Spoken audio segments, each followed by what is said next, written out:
Case சிலிண்டர்ல வந்து case எவ்வளோ இருக்குன்னு சொல்லிட்டு நம்ம வந்து டைரக்டா பார்க்கலாமா? அது வந்து நான் ஒரு ஆர்டிக்கல்ல படிச்சேன். அத நாங்க வந்து வீட்ல டெஸ்ட்டும் பண்ணி பார்த்தோம். அது எவ்வளோ தூரம் சக்சஸ் ஆயிருக்கு நீங்களே பாருங்களேன். துணிய நல்லா தண்ணீல நனைச்சு எடுத்துக்கோங்க. இது வந்து கேஸ் சிலிண்டரோட ஒரு சைடு நல்லா தொடச்சிருங்க. இதுல என்ன லாஜிக்னா, எந்த இடம் சீக்கிரம் காயுதோ அந்த இடம் வந்து கேஸ் எம்ப்டின்னு அர்த்தம். கேஸ் இல்ல. எந்த இடம் சீக்கிரம் காயுதோ அந்த இடத்துல வந்து கேஸ் இருக்குன்னு அர்த்தம். A few moments later. நாங்களும் வெயிட் பண்ணி தான் பார்த்தோம். எப்படி காயுதா என்னன்னு சொல்லிட்டு. அதுக்கப்புறம் பார்த்தா கை வச்சு தான் பார்த்தோம். ஆனால் இதில் எங்களுக்கு ஒன்றும் தெரியல.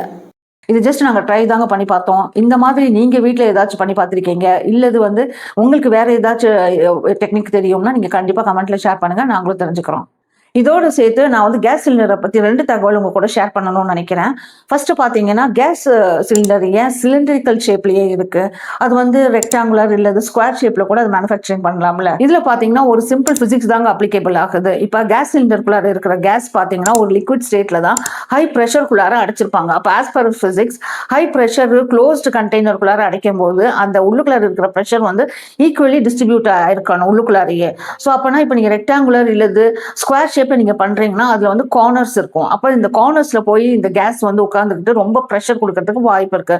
அப்போ சிலிண்டர் வந்து ஆட்டோமேட்டிக்கா பர்ஸ்ட் ஆகணும்ன்ற ஒரு ரிஸ்க்கும் நம்ம கிட்ட இருக்கு. அதுக்கு தான் வந்து கேஸ் வந்து ஒரு சிலிண்டிக்கல் ஷேப்லயே அதை பண்றாங்க. செகண்ட் ரீசன் பார்த்தீங்கன்னா, இதோட production and manufacturing safety measures தான். இப்போ ஒரு கேஸ் சிலிண்டர் ஸ்கொயர் ஷேப்ல இருக்குன்னா அதோட எட்ஜஸை வந்து வெல்ட் பண்ணி ஒட்ட வேண்டியது வரும். அந்த இடம்லாம் பார்த்தீங்கன்னா வீக்கரா இருக்கும். ஸோ ஆப்வியஸ்லி கிராக் விடுறதுக்கு சான்சஸ் இருக்கு. இப்போ சிலிண்ட்ரிக்கல் ஷேப்ல இருந்துச்சுன்னா இந்த ப்ராப்ளம்லாம் கம்மி பண்ணி கொடுக்கும். மூணாவது ரீசன், இது வந்து ஈஸி டு ஹேண்டில், எங்க வேணாலும் நீங்க எடுத்துட்டு போகலாம்.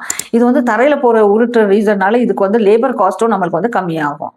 2வது தகவல் கேஸ் சிலிண்டரை பற்றி என்னன்னா, கேஸ் சிலிண்டர் கீழே வந்து ஒரு விளிம்பு இருக்கும். அந்த விளிம்புல வந்து 3லிருந்து 4 ஹோல்ஸ் கொடுத்துருப்பாங்க. அது எதுக்குன்னா, கேஸ் சிலிண்டர் வந்து தரையோடு இருக்கிறதுனால கீழே வந்து வேர்த்துரும், மாய்ச்சர் ஆயிரும். அப்போ வந்து அது அங்கேயே தங்கிரும். தங்குச்சுன்னா கேஸ் சிலிண்டரை வந்து துருப்பிடிக்க வச்சு அது டேமேஜ் பண்ணுறதுக்கு சான்சஸ் இருக்கு. ஸோ கேஸ் வந்து வெளியே லீக் ஆகிறதுக்கும் சான்சஸ் இருக்கு. அதனால அந்த ஹோல்ஸ் என்ன பண்ணும்னா ஏர் ஃப்ளோ ஆகி அது வந்து சீக்கிரம் காய வைக்கிறதுக்கு சப்போர்ட் பண்ணும். டூ மச் ஹீட்னால உள்ள இருக்கிற கேஸ் ப்ரெஷர் வந்து இன்க்ரீஸ் ஆகும். அப்போ இந்த ஹோல்ஸ் வந்து ஹீட்டை ரிலீஸ் பண்ணி ஏர் சர்க்குலேட் பண்ணும். அப்போனா ஓவர் ப்ரெஷரை வந்து இது ரெடியூஸ் பண்ணுறதுக்கு சான்சஸ் இருக்கு. ஆக மொத்தத்தில் இது வந்து சிலிண்டரோட டெம்பரேச்சரை வந்து கொஞ்சம் கண்ட்ரோல் பண்றதுக்கு சப்போர்ட் பண்ணும். டெய்லி லைஃப்ல வந்து நம்ம எவ்வளவோ ஐட்டம் யூஸ் பண்றோம். அதோட மேக்கு பின்னாடி ஏதாச்சும் ஒரு ரீசன் இருந்துட்டு தான் இருக்கு. ஆனா நம்ம வந்து அதை டிசைன் நினைச்சு கடந்து போயிடுறோம். இப்ப இது சேர்ந்து வந்து உங்களுக்கு ஒரு கேள்வி, கேஸ் சிலிண்டர் ஏன் ரெட் கலர்ல இருக்கு? அட இது கூட தெரியாதாப்பா அப்படின்னு நினைக்காதீங்க. தெரிஞ்ச விஷயம் சில நேரத்தில் நம்ம மைண்ட்ல வந்து ஸ்ட்ரைக் ஆகாது. கமெண்ட்ல ஷேர் பண்ணுங்க. இந்த மாதிரி சின்ன சின்ன தகவலுக்கு என்னுடைய சேனலை சப்ஸ்கிரைப் பண்ணிக்கோங்க.